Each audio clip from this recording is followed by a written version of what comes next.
Hello, I'm recording this on February 28th, and that means two things.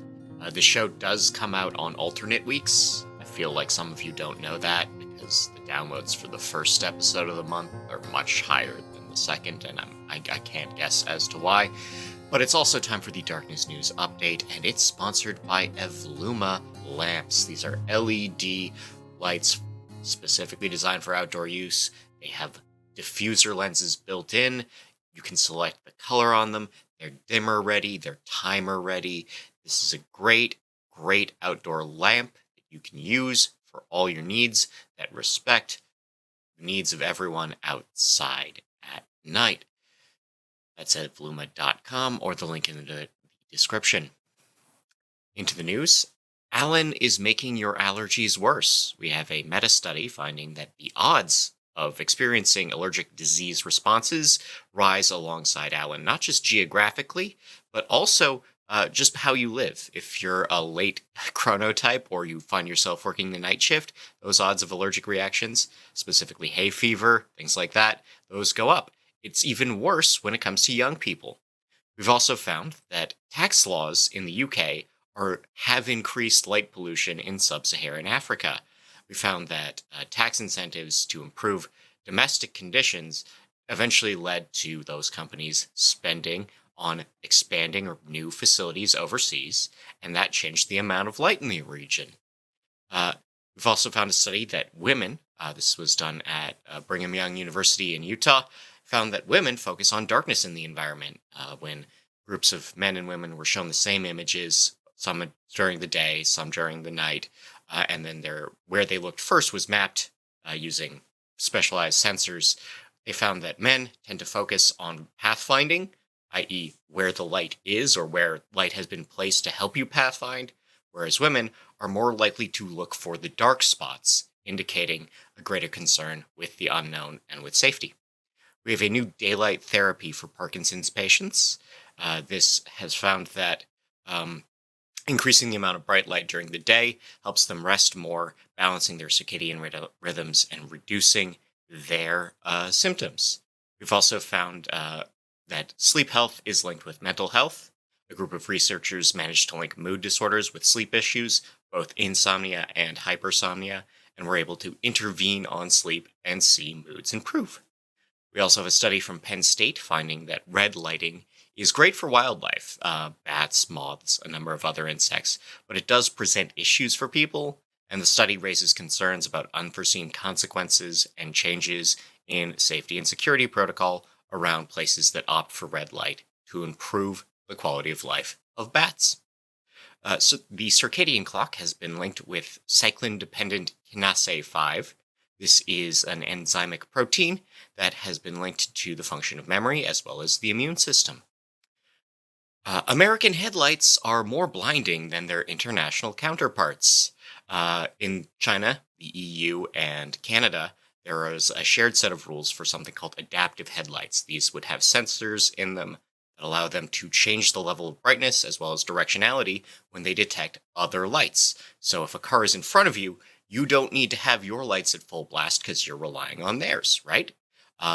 American rules have been put in place to have adaptive headlights as well, but they're not the same as the EU, Canada, China ones, and it's making it hard for automakers to adapt, and they would really like it if they could harmonize with the rest of the world. The U.S. Department of Agriculture has approved the sale of bioluminescent petunias. Yes, a company called Light Bio has developed a form of bioluminescent fungus that can live symbiotically within the plants to provide light for novelty and decorative reasons, I'm going to say. If you're watching the video, the pic is up and you can see what they actually look like. I don't think these are going to help you find a pathway too well, but they are going to be an interesting conversation piece in your backyard. And Flacco, the Eurasian eagle owl, has died. Last year, he escaped from the Central Park Zoo. He became an internet sensation, as why wouldn't he? Look at how handsome this guy is. Majestic, man. And unfortunately, He did collide with an 8th-floor apartment building, and that led to his fatality, to fatal injuries. And because of that, a previously pending New York bird safety law, the Bird Safe Building Act, will now be renamed Feathered Lives Also Count. This law would require new and retrofitted buildings to take action for bird safety, particularly around windows. And I can't help but compare this to situation to what we had in Chicago last fall, where we had literally thousands of birds dying to one building a night, and we see all the little sad birds all packed up and tagged as specimens, feet up, and it's upsetting. But here we have this charismatic guy, this guy right here, looking great as the poster bird for bird safety, and I hope that changes some things. We also have New York proposing a law on non-essential lighting after 11 p.m. This would be all lamps in the states that are deemed not necessary. Illinois is on the verge of passing a Responsible Outdoor Lighting Control Act. This is Senate Bill 3501, and would affect new installs and renovations that use state funds, requiring limits on brightness, limits on color temperature, and limits on cutoff. Maryland is also proposing a limit on lighting. This is House Bill 305. Limit brightness, limit CCT for new and retrofitted state-managed lighting. So the difference there is in Illinois, if a state grant paid for a local school's lights, that would carry over. But here, it would have to be a state school, like the University of Maryland.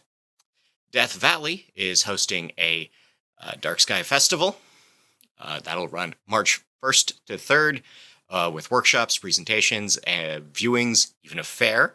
If you can't make it to that one, or don't like the idea of going somewhere called Death Valley, we have Copper Harbor, Michigan, hosting their own Dark Sky Festival. Similar thing, 3 days, April 11th to 13th. They've got workshops, presentations, guided astronomy sessions, the whole thing. In Wisconsin, the town of St. Germain, that's on the lake, is extending their public hearings on proposed lighting ordinances. The town would like to limit light trespass, particularly on the lake itself, but town halls have been standing room only, and the slow grind of municipal legislation moves ever over. The West of England Metro Mayor Dan Norris, so he covers the Bath area of the UK, wants you to turn down the lights. He's just asking you to do that. There's no legislation yet. Chile has formed a volunteer dark skies protection brigade in the Elqui Valley. Towns, these are near observatories, have formed advocacy groups that will try to educate locals as well as conduct surveys, particularly bright spots, in hopes of getting those fixed. The Save Wasatch Back Dark Skies lawsuit against Wasatch County has been voluntarily dismissed. The citizens group has withdrawn their case. There is a second different group of citizens suing specifically the county planning office. That case is still pending.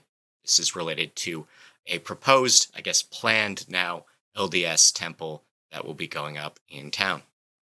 In North Yorkshire, the town of Hornby is updating their lighting to be more dark sky friendly. The town is right next to the North York Moors Dark Sky Park. The Australasian Dark Sky Alliance has recognized Raytech fixtures for their value in being shielded and color selectability and dimmable, particularly fixtures that are designed to go near the seaside. Dark Sky International has named 4 more dark sky resorts. This is part of their new accommodation program that requires not only lighting on the facility, but also to offer education and amenities related to astronomy and astrotourism. The 4 new locations are all managed by the same company as the first. We've got Under Canvas in Zion, Under Canvas Bryce Canyon, Under Canvas Grand Canyon, and Under Canvas Moab. They are joining the Under Canvas Glamp Ground at Powell Grand Staircase. Until next time, in 2 weeks, I've been Scott Wachter. Thank you for your time. Thank you for your attention. Thank you to Evluma for sponsoring us. Thank you to Lighthead. And thank you to the Lighting and Darkness Foundation for all their support. Have a good one.